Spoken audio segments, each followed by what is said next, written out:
Sir నమస్కారం sir. నమస్తే. Sir 'Sandeep Kishan' హీరోగా 'మజాకా' అనే ఒక సినిమా రాబోతుంది సార్. దానికి సంబంధించిన ట్రైలర్‌ని రిలీజ్ చేశారు. అయితే ఆ ట్రైలర్‌లో 'సందీప్ కిషన్' పేరుకు ఒక ట్యాగ్ ఉంది sir. 'People's star Sandeep Kishan' అని చెప్పేసి. ఇప్పుడు దీనిపైన కొన్ని విమర్శలొస్తున్నాయి. 'పీపుల్స్ స్టార్' అంటే మన నారాయణమూర్తి గారి ట్యాగ్ గదా! దాన్ని 'సందీప్ కిషన్' ఏ విధంగా పెట్టుకుంటాడు అని చెప్పేసి కొన్ని విమర్శలైతే వచ్చాయి. దానికి సంబంధించి ఈయన కూడా ఏదో క్లారిటీ ఇచ్చే ప్రయత్నం చేశారు హీరో గారు. మరెందుకు ఈ 'పీపుల్స్ స్టార్' అని ట్యాగ్ పెట్టుకున్నారు? మరి ట్యాగ్‌ల పైన మీరేం చెప్తారు దీనికి సంబంధించి? అంటే జనరల్‌గా బిరుదులు ఇస్తారు. చిరంజీవికి మొదట్లో 'సుప్రీం హీరో' అనే ఒక బిరుదు ఉండేది. హ్మ్. ఆ తర్వాత 'మరణ మృదంగం' దగ్గర నుంచి ఆయన మెగాస్టార్ అయ్యాడు. ఓకే. అంటే 'మెగాస్టార్స్ మైటీ మూవీ' అని పోస్టర్ మీద ఏసాడు ఆయన కెఎస్ రామారావు గారు. హ్మ్. ఆ రోజు నుంచి మెగాస్టార్ అని పిలవటం మొదలైంది. అలా మెగాస్టార్ ట్యాగ్ ఇచ్చిన వాడు కెఎస్ రామారావు. 'సుప్రీం హీరో' అనేది ఆయనకి ఒక దశలో ఇచ్చారు. వరుస హిట్లు వస్తున్నటువంటి టైంలో. అరవింద్ గారు కాయిన్ చేసినట్టున్నాడు అది. అలా ప్రతి ఒక్కళ్ళకి అలా నడుస్తాయి. ఏదో ఒక బిరుదులు. ఈ బిరుదుల్లో సిమిలర్ బిరుదులు ఇద్దరికి నడిచిన సందర్భం ఒకటుంది చరిత్రలో. సత్యనారాయణ గారికి, కైకాల సత్యనారాయణ గారికి కొన్ని సినిమాల్లో నటశేఖర బిరుదున్నట్టుగా కనిపిస్తుంది. ఆ తర్వాత అదే నటశేఖర బిరుదు కృష్ణ గారికి కూడా పెట్టేవాడు. కృష్ణ గారికి వాడటం మొదలుపెట్టిన తర్వాత ఆయనకు తీసేశారు. ఓకే. తీసి నవరస నటనా సార్వభౌమ అని పెట్టడం మొదలుపెట్టారు. హ్మ్. ఎన్టీ రామారావు గారి పేరు చెప్పాలంటే ఇప్పటికీ చాలామంది ఆయన ప్రస్తావన తీసుకొచ్చినప్పుడు మైక్ ముందు, మామూలు టాక్లో కాదు కానీ మైక్ ముందుకు వచ్చినప్పుడు ఎన్టీఆర్ ప్రస్తావన చేయాలంటే ఆయన బిరుదులతో సహా చెప్తారు. విశ్వవిఖ్యాత నట సార్వభౌమ, పద్మశ్రీ, డాక్టర్, నందమూరి తారక రామారావు అనక తప్పని పరిస్థితి ఉంది. అలాగే నట సామ్రాట్ అక్కినేని నాగేశ్వరరావు అనటం అనేది ఒక ట్రెడిషన్‌గా మారిపోయింది. హ్మ్.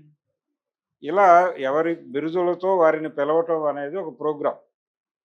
ఈ బిరుదులకు సంబంధించి ఆత్రేయ గారు ఒకసారి ఎప్పుడో ఒక కామెంట్ చేశాడు. ఎన్టీ రామారావు గారికి విశ్వవిఖ్యాత బిరుదు ఇచ్చిన సందర్భంగా ఆయన ఒక అసిస్టెంట్ డైరెక్టర్‌తో మాట్లాడుతూ "విశ్వం అంటే ఏమిటో తెలుసా నీకు?" అని అడిగాడట. అడిగితే విశ్వం అంటే యూనివర్సు అది అలా ఏదో చెప్పబోయాట ఆయన. అవేవీ కాదు. ఇక నుంచి ఇప్పటివరకు ఏదైనా అర్థం అయి ఉండొచ్చు. Okay sir. ఇప్పటివరకు ఆ పదానికి ఏ అర్థమైన ఇతర భాషల్లో ఉండుండొచ్చు. కానీ ఈ క్షణం నుంచి హ్మ్. విశ్వము అనగా ఆంధ్రప్రదేశ్ అని డిసైడ్ అవుదాం మనం అన్నాడు ఆయన ఉమ్మడి రాష్ట్రంలో. ఓకే. అదేంటి విశ్వం అంటే ఆంధ్రప్రదేశ్ ఏమిటి అన్నట్టు అసిస్టెంట్ డైరెక్టర్. అదేంటి ఇందాక పేపర్‌లో చూసాం కదా! రామారావు గారికి సన్మానం చేసి విశ్వవిఖ్యాత బిరుదు ఇచ్చారని.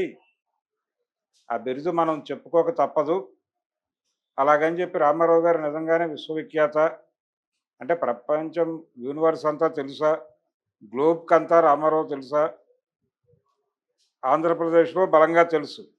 ఇతర ప్రాంతాల్లో ఎంత తెలుసో అనుమానమే. అప్పటికి లోకల్ మార్కెట్ హీరో ఆయన. అయినప్పటికీ రామారావు గారిని కాదని అనలేం మనం. హ్మ్.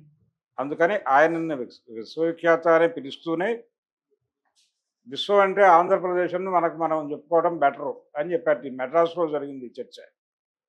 ఇలా ఒక సెటైర్ ఏసాడు ఆయన అప్పుడే. అయినప్పటికీ ఆ విశ్వవిఖ్యాత నట సార్వభౌమ నందమూరి తారక రామారావు అంటే తప్ప ఆ పరిపూర్ణత రాదు. ఇలా ఒక్కొక్కళ్ళకి ఒక్కొక్క ట్యాగ్ ఉంటుంది. ఒక బిరుదు ఉంటుంది.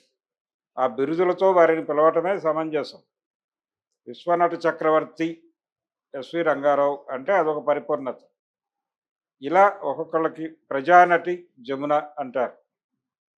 ప్రజానటి అని అనిపించుకున్న హీరోయిన్స్ ఎవరు లేరు. ప్రజానటుడు అలాంటి బిరుదులు ఉన్నాయి కానీ ప్రజానటి అనే బిరుదు ప్రత్యేకంగా జమున గారికి ఉంది. చాలామందికి తెలియదు ఈ విషయం. ఎందుకు ఆవిడకి ఆ బిరుదుతో పిలుస్తారంటే ఆవిడ చాలా సందర్భాల్లో బడుగు బలహీన వర్గాల గురించి పట్టించుకుంది. హ్మ్. పట్టించుకుని తనకున్న పొలిటికల్ ఇన్‌ఫ్లుయెన్స్‌తో ముఖ్యమంత్రుల్ని కలిసి ఇప్పుడు ఈ తోలుబొమ్మల వాళ్ళకి, వీళ్ళకి ఇలాంటి వాళ్ళకి ఏ ఆధారం లేని చాలామంది కళాకారులకి ఆవిడ కాంగ్రెస్ ప్రభుత్వాలు ఉన్న రోజుల్లో వెళ్ళి కన్విన్స్ చేసి ముఖ్యమంత్రుల్ని వాళ్ళకి నివాస స్థలాలు కేటాయించేలాగా చేసింది. అలాంటి కొన్ని కార్యక్రమాలు ఉన్నాయి ఆవిడ జీవితంలో. అందుకని ప్రజానటి అయింది ఆవిడ. ఇలా కొన్ని ప్రత్యేకతలు ఉంటాయి. అలా ఇప్పుడు ఈ పీపుల్స్ స్టార్ అనేటువంటి ట్యాగ్ ఏదైతే ఉందో ఆ బిరుదు కలిగినటువంటి నటుడు ఒక ఆయన ఉన్నాడు. ఆయనే R Narayanamurthy. Narayanamurthy people's star అని ఎందుకంటారంటే ఆయన ఉద్యమ నేపథ్యం ఉన్నటువంటి సినిమాలు తీస్తాడు. ఈ ఉద్యమ నేపథ్యము అనేది ప్రజలు చేసేటువంటి యుద్ధాలకి ఆయన సినిమాలో ఒక ప్లేస్మెంట్ ఇస్తాడు. ప్రజా యుద్ధానికి ఆయన సినిమాలో ఒక ప్లేస్మెంట్ ఉంటుంది. ప్రజా యుద్ధం గురించి మాట్లాడతాడు కాబట్టి ఆయన పీపుల్స్ స్టార్ అనే బిరుదుకి జస్టిఫై చేసేటువంటి క్యారెక్టర్ ఉంది ఆయన సినిమాలకి. నటుడిగా మాత్రమే కాదు, దర్శకుడు కూడా ఆయనే ఆ సినిమాలకి. కాబట్టి టోటల్గా ఆయన సినిమా అది. నారాయణమూర్తి సినిమా. నారాయణమూర్తి సినిమాలకి ఆ ప్రజా లక్షణం ఉంది కాబట్టి ప్రజానటుడు లేకపోతే పీపుల్స్ స్టార్ అనటంలో తప్పు లేదు. ఆయనకు సెట్ అయింది. ఇప్పుడు అదే బిరుదు పట్టుకొచ్చి ఈయనకు తగిలించడంతో నారాయణమూర్తి గారు ఇంకా సినిమాలు చేస్తూ ఉండటంతో అది ఇష్యూ కింద మారింది. మారి ఆ స్థాయి నటుడు ఒక ఆయన ఉన్నప్పుడు ప్రత్యేకంగా ఆ సినిమాలకే డెడికేట్ అయి ఉన్నాడు ఆయన. బయట వేరే అవకాశాలు వచ్చినా తిరస్కరించిన సందర్భాలు ఉన్నాయి. పూరి జగన్నాథ్ ఎన్టీఆర్ కాంబినేషన్లో వచ్చినటువంటి టెర్రర్ సినిమాలో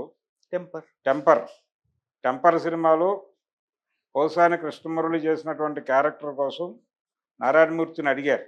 ఆ క్యారెక్టర్ పేరు కూడా అదే. ఆయన చేయనని చెప్పిన తర్వాత పోసానితో చేయించుకున్నారు. కాబట్టి ఇలా ఒక చరిత్ర ఉంది ఆయన.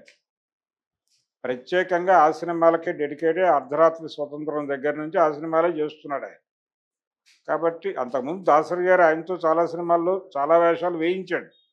సీతారాములు ఇలాంటి సినిమాలు. అయినప్పటికీ తనదంటూ ఒక మార్గంలో వెళ్తున్నాడు ఆయన. ఆయన్ని అగౌరవపరచకుండా ఉంటుంది ఇది పెట్టుకోకుండా ఉంటే అనే ఉద్దేశంతో ఆ జర్నలిస్ట్ బాధ్యతగానే అడిగాడు. అడిగితే లేదు నాకు ఆయన పట్ల గౌరవం ఉంది, ఆయన అభిమానిని కూడా, అందుకని ఆయన బిరుదులు ఇక్కడ పెట్టడం అనేది సమంజసం కాదు, ఆయన బిరుదుల కోసం చూసేవాడిని కాదు నేను అనే విషయం మీకు తెలుసు కదా అని మాట్లాడాడు ఆయన. నా డౌట్ ఏంటంటే మీరు అభిమానించేవారు అయి ఉంటే నిజంగానే నారాయణమూర్తి మీ అభిమాన నటుడు అయి ఉంటే మీ అభిమాన నటుడికి ఉండేటువంటి బిరుదు ఏమిటో కూడా మీకు తెలిసి ఉండాలి కదా. తెలియలేదంటే మీరు ఆయన్ని లైట్గా తీసుకున్నారని అర్థం. ఆ నారాయణమూర్తి అనేటువంటి ఒక నటుడు ఉన్నాడనే విషయం మీకు తెలుసు, మీ స్ఫురణలో ఉంది అది. అంతే తప్ప మీరు చెప్తున్నట్టుగా మీరు ఆయన అభిమాని అయ్యే అవకాశాలు తక్కువ. ఆయన సినిమాలు మీరు చూసారా? నిజంగా చూస్తే ఎన్ని సినిమాలు చూశారు, ఆయన గురించి ఏం చెప్పగలరు అంటే స్పాట్లో మీరు ఏం చెప్పగలరు అనేది చూస్తే అర్థమైపోతుంది అతని స్టేట్మెంట్లో డొల్లతనం. అందుకని సందీప్ కిషన్ ఇంకొంచెం తెలివిగా సారీ చెప్పేసి, లేదు ఆయనకు ఉందని నాకు తెలియదు, ఆయనకు ఆ స్థాయి గుర్తింపు ఉందని తెలియదు, దాని వెనకాల కొన్ని కాన్సెప్చువల్ మూవీస్ ఉన్నాయని తెలియదు, ఇంకేదైనా పెట్టుకుంటాను నేను, వదిలేసేయండి ఈ విషయాన్ని అంటే హంబుల్గా ఉండేది. ఇంకా సెన్సార్కి వెళ్ళిందా లేదా అనేది సెన్సార్ వాళ్ళు కూడా నిడివి చూస్తారు అంతే. టైటిల్ మార్చేయచ్చు. టైటిల్ మార్చిన సందర్భాలు అనేకాలు ఉన్నాయి. చాలా సినిమాలకి ఇప్పుడు భామా విజయం అనే సినిమాకి గొల్లభామ అని టైటిల్ పెట్టి ఈ గొల్ల అనే పేరుతో ప్రాబ్లం వస్తుంది, ఒక క్యాస్ట్ని ఉద్దేశించిన మాట అనే ఉద్దేశంతో ప్రెజర్ రావడంతో యాదవ సంఘాల నుంచి అది తీసేసి భామా విజయం కింద మార్చారు. అప్పుడే పోస్టర్లు కూడా రిలీజ్ అయిపోయినాయి. ఇప్పుడు అంత ప్రమాదం ఉందని నేను అనుకోవడం లేదు. కాబట్టి ఇప్పటికైనా ఆ అడ్జస్ట్మెంట్ చేసుకోవచ్చు. ఆ పీపుల్స్ స్టార్ అనేటువంటి ట్యాగ్ ఏదైతే ఉందో అది పీకేస్తే సరిపోతుంది. ఇంకేదైనా ఇవ్వండి, ఇంకే బిరుదైనా ఇవ్వండి. ఇప్పుడు కృష్ణ గారికి అలాగే నటశేఖర్ అన్నారు, సత్యనారాయణ గారిని నవరస నటనా సార్వభౌముడు అన్నారు. అలాగే ప్రతి ఒక్కళ్ళకి ఒక్కొక్క ట్యాగ్ ఉంది.